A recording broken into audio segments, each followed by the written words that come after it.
Well, hello everyone. My name is Josh Dorrell. I'm the CEO of the Wyoming Business Council. And today on What's the Point, we are meeting with Scott Beaulier, who is the University of Wyoming College of Business Dean. I think you have a little bit more of an impressive title than that. So do you want to talk a little bit about that? Sure. Hey, great to be here, Josh. I am the True Family Dean of Business. The True Companies and True Families out of Casper, wonderful family, synonymous with the state of Wyoming. Yep. And in my first year, Dave and Melanie True stepped up and named my position to Wow. give us some additional flexibility in things that we can do to support the college. And just an unbelievable family to work with on that gift. And he's a trustee as well. So I can't think of a better name to have attached to my position.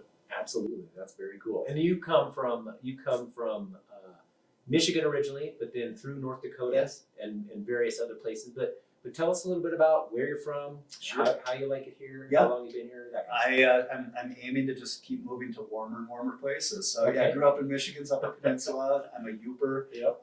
Grew up in the same town as Tom Izzo and Steve Mariucci. So Okay. one of my dreams is to somehow get Izzo here for like a leadership talk Ooh, or some kind okay. of campus talk. Yeah. His price keeps rising because they're doing really well this year in basketball. So we'll wait. We're playing a long game with That's Izzo. right. So grew up in Michigan's Upper Peninsula. I'm an economist by training, so I had a wonderful professor at Northern Michigan University as an undergraduate. Went off and did my graduate work at George Mason University in DC. Probably the warmest place I've ever lived. And kicked around a little bit as a traditional academic doing my research and teaching, and got into an administrative role at North Dakota State about 10 years ago now, and was at NDSU for 6 years. Nice. I've been here the last 3 years, so Okay. was a little behind Coach Bowl and came Yeah. down.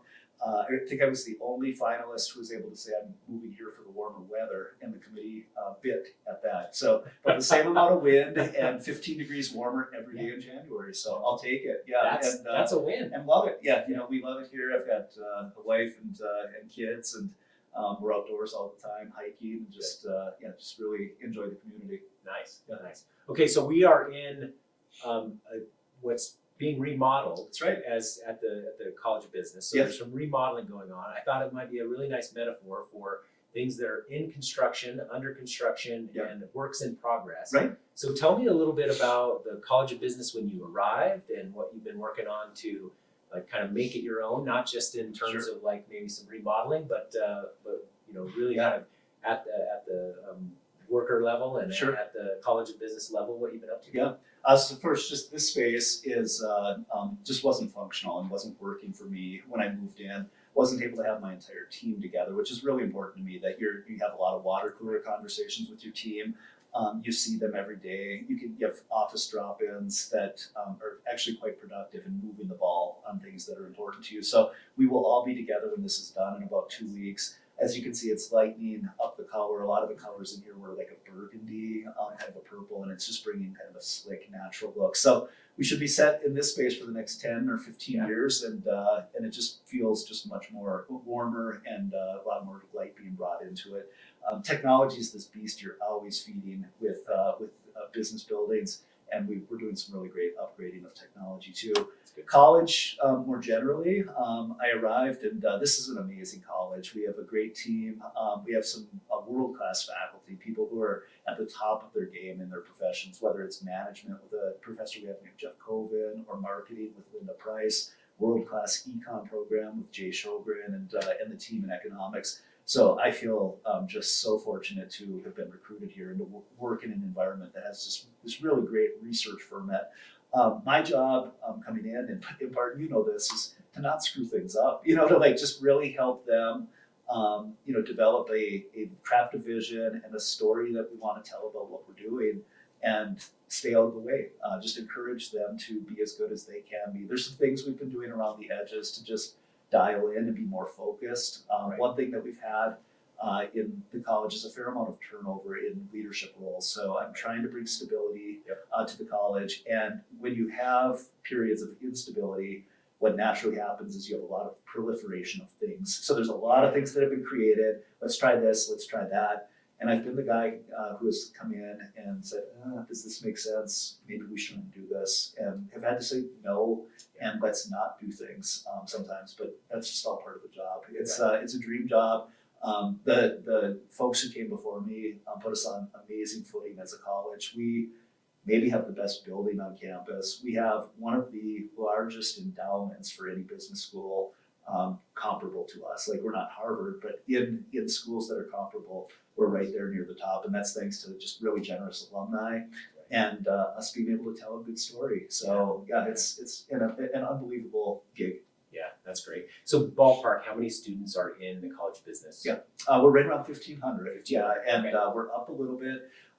We are about 12% of every university student. So of the share of total university students, college of business is about 12%. I'd like to see that grow and get to about 20%. And I think business education is so important. We'd like to reach more students. We'll get there with time, and just by being really focused on reaching students sooner in their educational journeys. 1,500. We're split between, we've got great undergraduate programs, but then rapidly growing professional programs, MBA, Masters in Accountancy, a Masters in Finance, and then a few doctoral programs that are really geared towards creating the next generation of professors. Okay. So tell me a little bit about that. Are you planning on adding more degree programs? Are you adding bigger classes? How are you going to get to that 20%? Yeah, I think it's recruitment. So we're trying to tell the story that business is a high returning major. If you study business, you can get jobs, and not only get a job, you can get a really good job. So it's actually trying to reach into juniors and seniors in high school. This past year, for the first time in my career, I was handwriting notes to prospective students saying, please come, we look forward to seeing you in the fall. And we'll see if there's any yield on that. We tried it, now we're going to just see what the result is. But we feel like we have a compelling product, and so compelling that we want more people to be pursuing it. But mainly, the graduate market is for working professionals.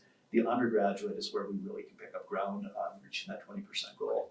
Okay. Well, it's good you have a little bit of marketing here, so you can track that. You can say, okay, we did this many handwritten notes. This was our response, and so you've got a little case study. We've got some economists who can crunch it, run a regression on it. Yeah, That's nice. We'll see. That's cool. Yep.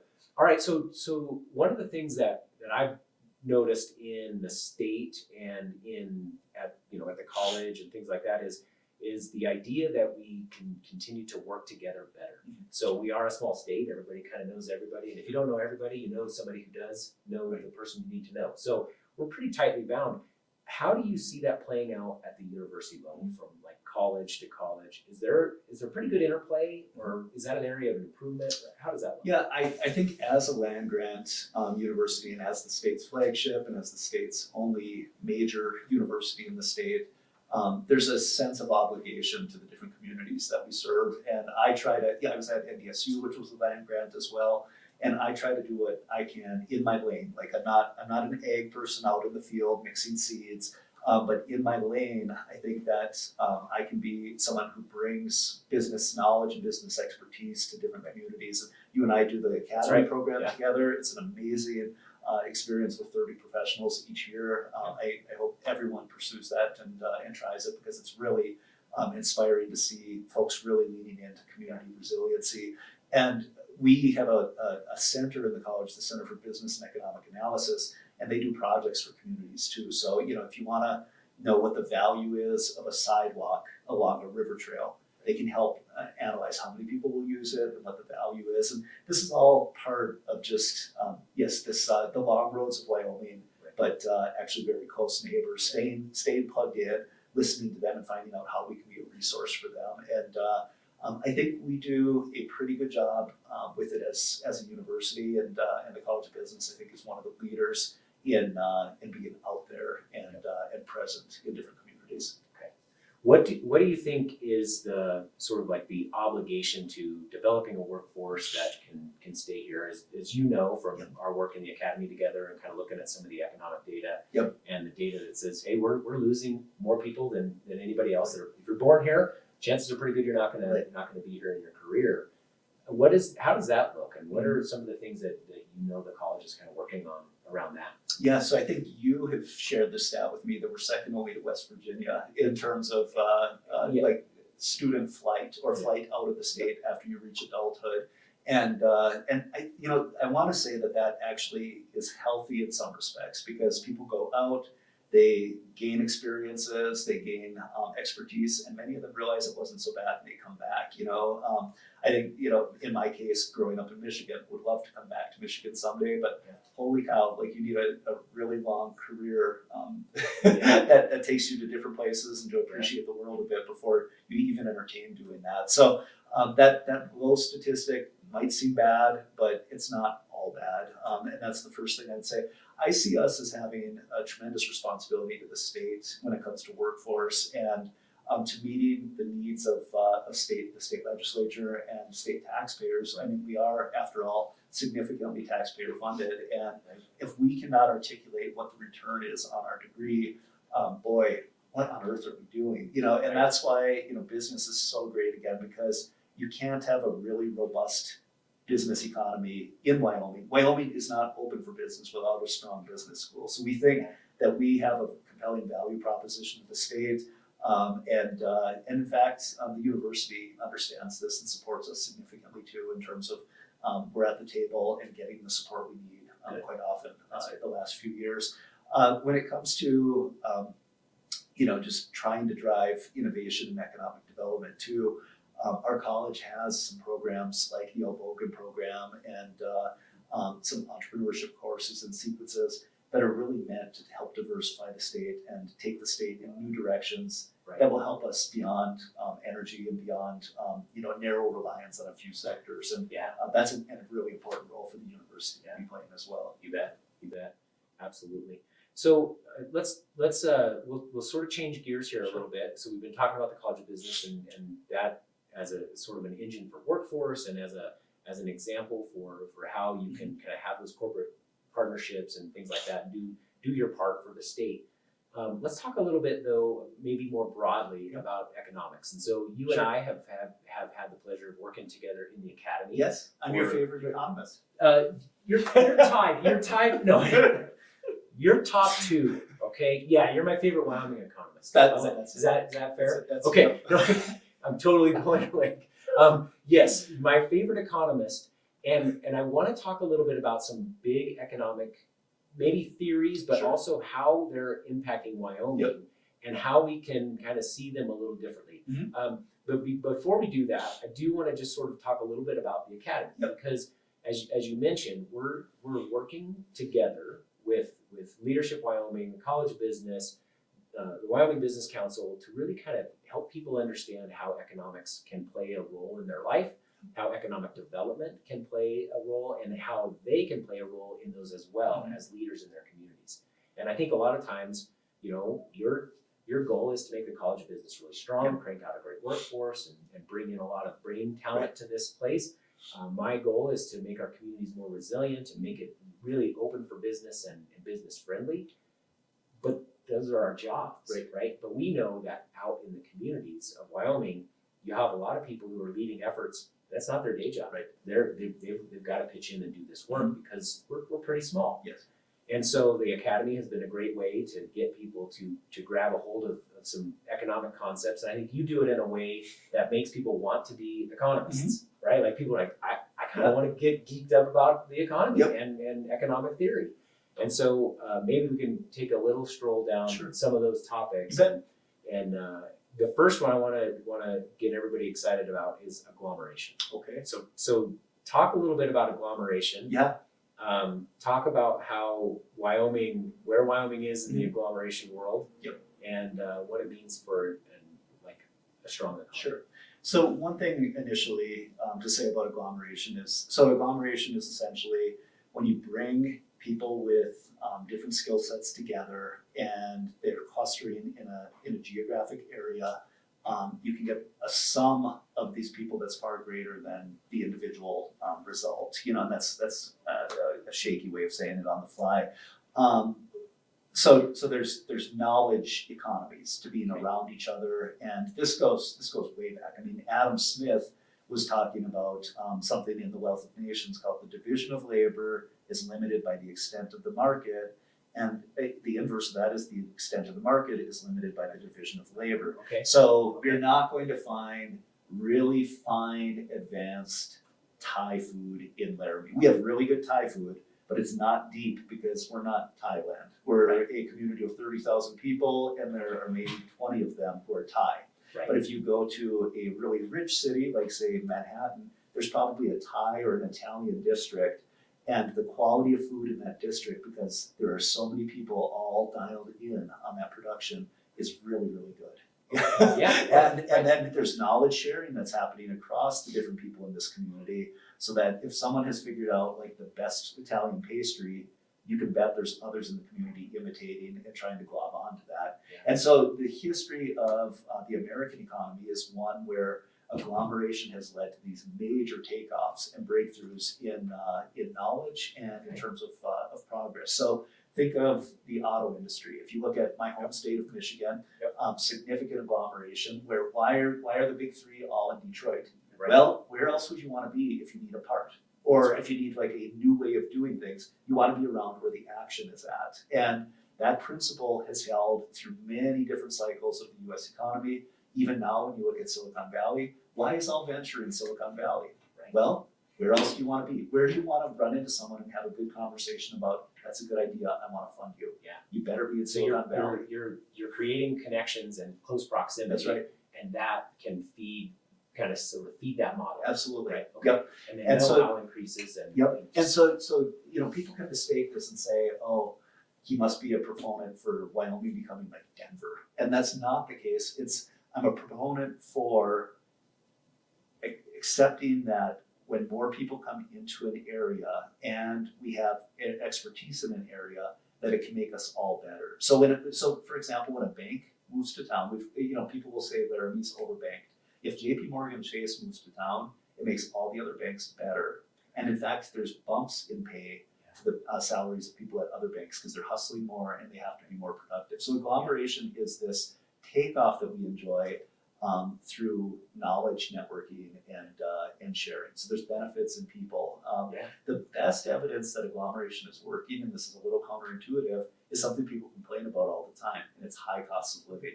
So when you think about areas that have high cost of living, which includes some of the areas in Wyoming, Right. now part of it is due to something you really are dialed in on, Josh, which is supply of housing and regulation. But another part of it is people want to live there. Yeah. And so we complain all the time about housing and costs of living, but it's also a place that people want to live. So you think of some like the really, I spent time early in my career in Macon, Georgia. Very low cost of living place. I'm really happy not to be in Macon, Georgia. Right. Right. So it's this agglomeration is really picking up that different communities have different areas of strength, and they ought to double down and leverage those. So when we talk about Wyoming, look at Casper. I mean, Casper's an energy town, and why not double down and become better and better at what you're great at? When I think back to my time at DSU, it's an ag state through and through, and some of the ag tech experimentation that was happening there is cutting edge, and it's fueling the world's farming and agricultural technologies best practice. You're not going to be a biomedical hub in Fargo, North Dakota. You're not. That's Boston. But you might be maybe the best in the world at ag tech. And here in Wyoming, I think there's some communities who are figuring out this is something we're really good at, and they ought to just keep leveraging that. Keep doubling down on it and adding people because I mean, without the people, you just don't have those connections. That's right. You don't have those bumping into each other. So and that connectivity is something that as a very sparsely populated state, that's something we do struggle with. Right. So thinking about how do we connect, whether that be maybe it's through technology, which is a loose connection, but it's a connection, or how do we connect via the transportation, so making flights available between places or making those easier, but realizing that we're going to have some communities with some people, right? To get that done. A microcosm of agglomeration is happening right here in the College of Business. So my classes are usually better when I have more students in them. When you have 2 or 3 students, it's a long night of teaching. When you have 15, one of them might spark something that then inspires the entire class to get talking. Or when we talk about our professors, when they're running into each other and there's knowledge sharing that's happening because there's just a critical mass of them to make each other's work better. That's only through agglomeration and just by having a critical mass of people. Okay. Yeah, that concept is something that we've been learning a lot about and trying to understand, because that helps with what we call economic complexity. Yep. And so that you can create sort of other things to jump to within that population and diversify your economy. Right. Okay, so there's another topic I want to talk a little bit about, and this is one that I think people probably use on a personal level. Sure. But also populations use those, or communities use the incentives. And I don't mean like money incentives, which is an easy one for people to think about, but I mean the system incentives. And can you talk a little bit about that and how that can be counterintuitive and things that we thought would do something actually had the opposite effect, but also realizing that sometimes we're super proud of something that is actually incentivizing the opposite of what we want. Yeah, absolutely. So the class that we co-teach in, Josh, the academy, we go through. We spend a lot of time on incentives, and we're called the dismal scientists, because some of the examples are your best laid intentions end up not having the result you were hoping for, and we dial in on foreign aid and community development and just trying to do the right thing, and then it backfires again and again. And this is maybe what defines the discipline of economics, is the idea that people respond to incentives, and when you change incentives, look out in terms of the behaviors you might receive. So an example that we start the academy with is speeding laws. So when ever we or seatbelt laws, speeding laws, lots of different things to try to make the roads more safe, and improve driving. So seatbelt laws had a very peculiar counterintuitive result. So seatbelts most definitely make us safer. Like I never drive without a seatbelt on. My car irritates me and beeps at me. That's part of it. But also the data is very clear. Like, you're much safer if you put a seatbelt on for yourself and your kids. But one tragedy in the entire crusade towards making sure we're all belted all the time is pedestrians. And pedestrians have become more and more vulnerable. People on bikes, people running, I run all the time, are all more vulnerable as a result of everyone being buckled. And you might think, what on earth are you talking about? And it's a very easy instance or example of when I'm buckled, at the margin, I feel a little more safe. And when I feel more safe, I drive a little bit more recklessly. And more reckless driving means everyone else is more vulnerable as a result of it. So this is just a classic example. It's used again and again of people respond to incentives. You change the incentives, you change the behavior. Right now in America, tariffs are going to have some really significant incentive effects in the coming months on our behavior. When you see, I just bought a dishwasher this week. I needed a new dishwasher. When you see the dishwasher prices go from $800 to $1,400, you're going to see some behavior of more people washing their dishes by hand. Right, yeah. And waiting and hoping that the tariffs just stop. In the context of economic development, to bring it back to Wyoming, we cover and we discuss a lot of examples of the seemingly good project. Like, you have to have this project in your community. It's going to have big multiplier effects. This is going to be the thing that just makes us tick. Yep. And the data, and there's data on all of these different grand projects and ideas. The data is pretty mixed, and a lot of times it's just not worth the investment. So one that economists like to spend a lot of time on are just the over-the-top claims about stadiums and stadium financing. So we'll leave Wyoming alone. We'll go down to Denver. Denver needed some upgrades at Empower Field. The Mile High Stadium. So they needed some upgrades. They went to the people and they said, we need to levy some additional. We need some revenues, and this is going to be really great for you because it creates economic impact for our community. And isn't it nice having the Denver Broncos in town and ... And you think about it, and it's like, that's 8, maybe 9, 10 football games a year. They use it for concerts a little bit.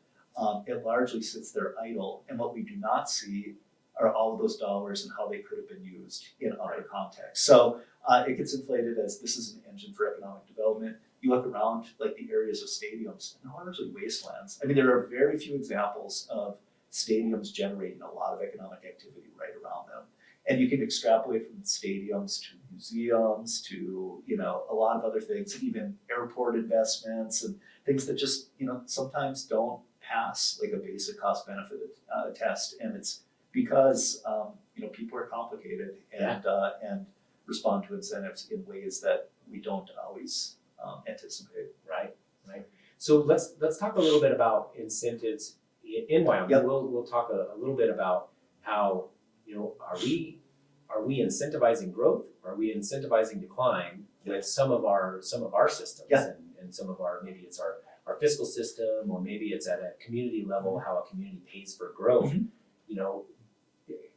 We don't have to get into specifics, but it is one of those things where sometimes we say, well, gosh, why aren't we growing? And is it possible that it's just the incentives are actually doing exactly what they've been designed to do, right? Yeah. And we just may not like the result. Yeah, I think, so I'm an outsider to Wyoming. I'm new enough here. I'm gonna say that I'm new enough here that I can comment on some of Wyoming's challenges. Okay. Yeah. And I think that We'll do this again we in a couple of years Okay, and see how it perfect. changes. Yes, yeah. So I think that when you look at the Wyoming economy at like the state level, on paper, really business friendly. I mean, my tax bill, I look at like cost of living in other cities and look at like the taxes. I was just in California taking the kids to Disneyland, and it's like, there's no way I could live here. My gasoline fill up was like $5.30 a gallon. Taxes are 13%. If you're a public employee, it's mandatory that you're in the public pension system, which is like more taxation, and it's bonkers. So at a high level, state of Wyoming is super business friendly. Like, everyone should relocate here because it is such a deal. When you get down to the nitty gritty within different communities, though, I think that the narrative of we're the cowboy state, we're like a very libertarian state in terms of like just being economically quite free, runs up against don't rattle the status quo, and like, let's not shake things up too much. So here in Laramie, housing, big problem. Like, I don't know that we're gonna have enough housing for the next, like, it's gonna take 30 years to catch up with like current demand for housing, and it's not unique here. Like, Laramie's not red hot. There's other parts of the state that are even hotter. This will be a chronic issue, and if you dial in on what is the fundamental problem, there are some supply bottlenecks. There's some limited space issues, but I think it's a mindset as much as anything. And that mindset is, we don't want to overbuild because that could affect our housing values. And it's a bit of like NIMBYism that has crept into the state of Wyoming. A lot of regulations and policies that are just getting in the way of just being Houston, Texas. Where Houston, you want to put a house up, have at it. There is no zoning. In Houston, Texas, big city, really big city, where what you do has effects on a lot of your neighbors. I mean, we have lots of land, and yet we're pretty gummed up with regulation and red tape.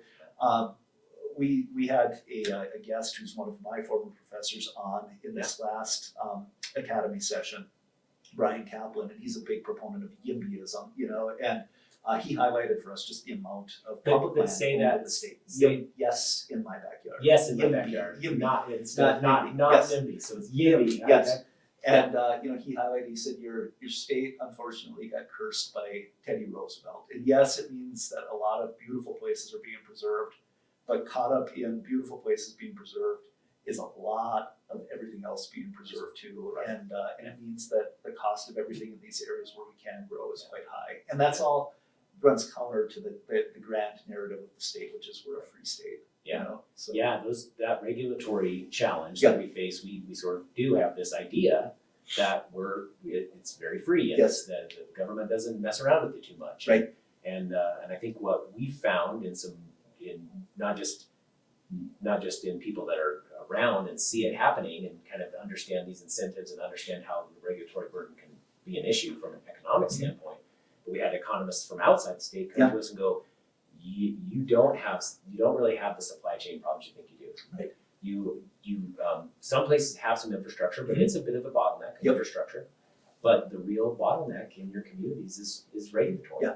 And that, I think, it's a really strong signal that we got to take a look in the mirror, which is sort of the last thing I wanted to have you talk about a little bit, and that is, how do economists help us kind of come to terms with some of the myths that we have. And so that, this idea of we have very low regulations and we're really easy to work in and all that stuff may not be fully true, and we may be seeing the effects of that. So are there other ways that we can kind of dig into the data or utilize economics to, help us understand what's a myth and what's reality, and what what levers we can pull to get the right amount of growth in Wyoming? Yeah, absolutely. So I'm pretty biased, but I think that the economic way of thinking, cost benefit analysis is just it makes the world go round. And if you're not using those tools, shame on you. Like you're going to get burned in the long run, because what you're supporting are a bunch of dodgy projects that actually have no bottom line that makes sense, and they feel good. They feel good. Yeah, they feel good, but eventually you run out of money, and that good feeling lasts right up until it doesn't, So I think that economists are very important people to have at the table when it comes to just evaluating and saying, does this make sense for our community? What standard? If it's not money, it doesn't always have to be money, because benefits can be other things besides money. That's if right. it's not money, why? What is it?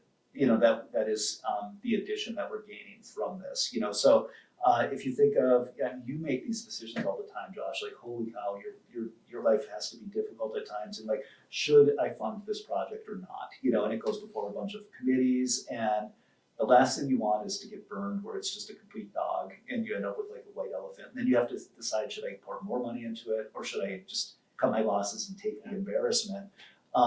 Your work is informed by a lot of different analysis. I think one of the really important ones is just putting the warm and fuzzy feelings aside and saying, what does this pencil? Like, does this pencil? Yeah. What are the pie in the sky dreams involved in this scenario? And that's a unique role that economists play when it comes to making contributions. Here locally, an example that just illustrates just how tricky it is to do the right thing. And there's a lot of different points of view on this, but we were going to have some downtown condos. I think they were going to have like 5 stories or something. And I mean, it's a classic case of it's about more than just money. But and you need to have like the right storytelling to get something done. But it would have been something that alleviated some of our housing bottlenecks in the state. It would have allowed more beds in the community of Laramie. And Brad Enzie's a friend of ours. Yeah. I'm all for anything that, like, all of the above. Anything that gets us more beds in Laramie is an improvement.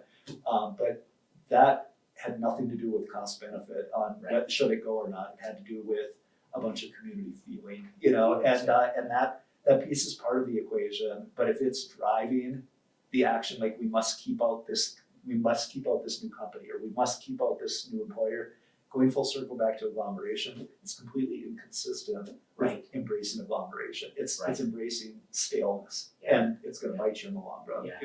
Yeah, and there's really no stasis. No. Right? You're either you're improving or you're declining. That's right. There is no stasis. Yep. And so I think that's a real challenge that I think people think, well, we want to keep it the same. Yep. It's like, well, to keep it the same, you actually have to change. Right. Because the outside world is changing. Right? Like that concept is pretty Exactly. very hard for folks to wrap their head around. Okay, so let's go back to the College of Business for a second. Yep. So thank you for laying out those 3 things. Sure. Are really, I think, an important area for economists to continue to bring that voice. We hope to continue to bring that to folks around the state, because it's an important thing to think in a different way and to realize that it's not just the surface, not just that those feelings are important and those things are good, but you got to dig down and understand some of those deeper benefits and deeper effects of your decisions. So I think that's an important part. But now let's take it back to the College of Business for a second. What is your vision? So let's say that 5 years goes by, 10 years goes by. What does the College of Business look like in it? Maybe it's 20% of the enrollment, but let's just say it continues to grow. What does that look like? Yeah, I have goals that are everything from, I'd like to have the college named, and have some family from Wyoming that is so proud of what we're doing that they want to put the name on the building. You and I have talked, and I would love to see the college so important and valuable that it can be a standalone unit of the university. And some business schools have pulled this off where each year in and year out, they're less and less reliant on the university for their funding. Yeah. They're just driven by the value of the programs they're delivering. And in return for that, each step of the way, a lot of these business schools have received a lot less regulation from the central admin, so less bureaucracy. So you get a little Do bit more your freedom. own thing, Yeah. you get freedom. Yeah. Don't ask for things from us. We won't tell you what to do. And Right. I would love to see us just become a little more independent. And I think there are some things that are just really exciting that I see in the future for the business school here that could break in our direction in terms of like additional funding opportunities, the way that the budget works. We may end up really coming out strong and being able to hire some more people. But something I think you talk about with your organization that I share, I can't speak for the university on this, Right. but at least for the business school, more and more controlling our own destiny and saying we don't need you as much, but Yeah. we sure hope you appreciate what we're doing. So self-reliance gives you some freedom. Yes, and relevance, so. Yeah, and I think those things go hand in hand. I think sometimes people forget that in that quest to be self-reliant, you're going to have to be super relevant. Exactly. Because the money's not gonna come from the old traditional place that says, well, golly, we need to have this, we gotta have it, we just have it all the time. It's more like we're relevant, so people wanna invest, and it comes from other sources, and it is, you're doing work that matters to more than just one group that has continued to pay. That's right. Yeah. Yep. Okay, I like that. That's the goal. I like that. That's a good goal. Well, again, thanks for sitting down Great today. to be with you.